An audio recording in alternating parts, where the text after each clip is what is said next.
Hey, what's going on, everybody? Here we are again with our anterior day. Up first, we got overhead press, 2 sets till failure.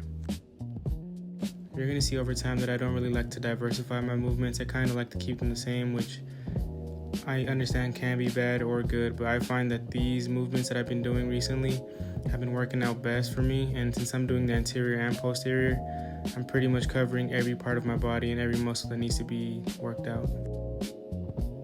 And as time goes on, you're going to see that my progressive overload and my programs consist of always either more reps or more weight, but it will never be more sets. I've become a big fan of the low volume movement, and yeah, I kissed goodbye to high volume when I started getting injured all the damn time.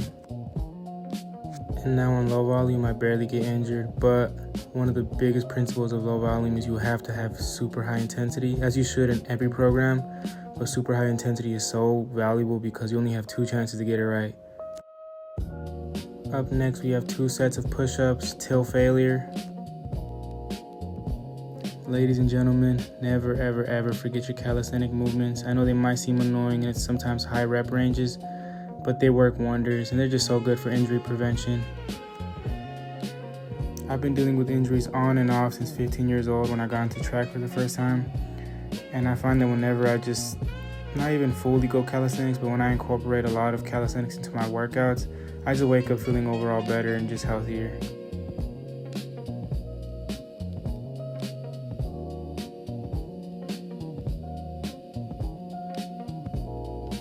Up next, we got 45-degree bench lat raises, 2 sets till failure. You're probably familiar with this movement. Yes, I stole it straight from Jeff Nippard's channel, but it's been working great, so I definitely recommend this. I found that when you do this variation of the lat raises, it doesn't allow you to cheat by using your other side of the body, and this pretty much pushes you to true failure compared to other variations of that movement. And I know now I got the little pipsqueak way, it's a 5-pounder, don't judge me.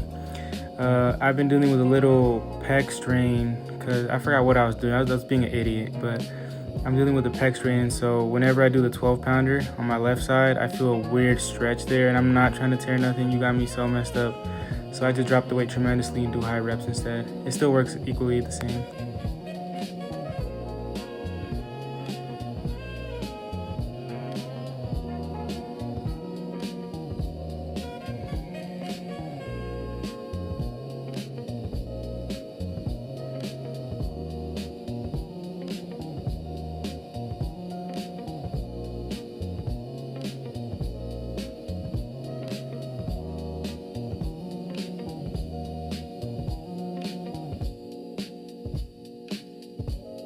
I hope everyone's having a good day, by the way. Stay blessed, stay healthy. Health is wealth always.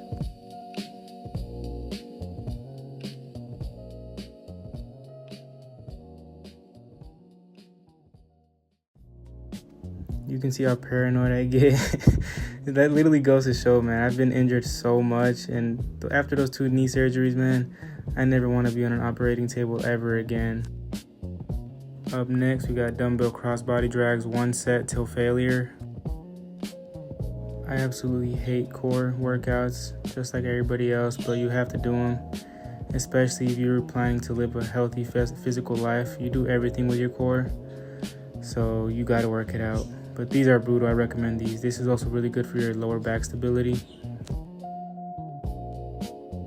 Up next, we have my absolute favorite, the sled pull, 500 meters, 1 set.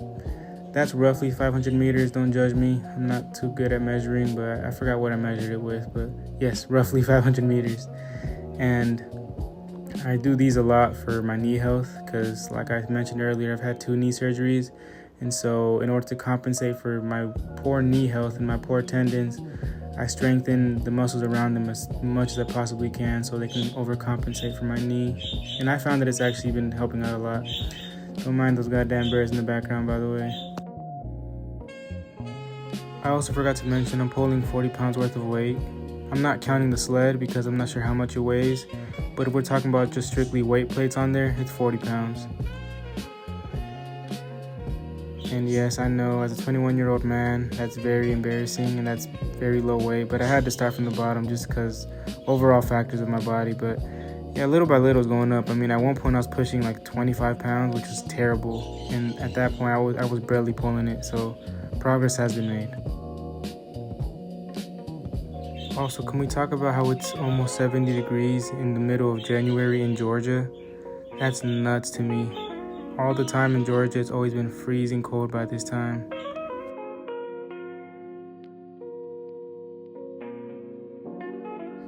Last but not least, we got weighted tib raises, 2 sets till failure.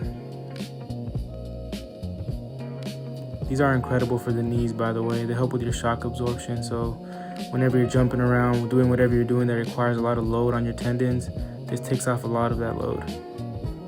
Or maybe not directly take it off, but it helps you disperse it evenly among your body, and so there's not one tendon or one ligament that's taking extra load when it shouldn't be.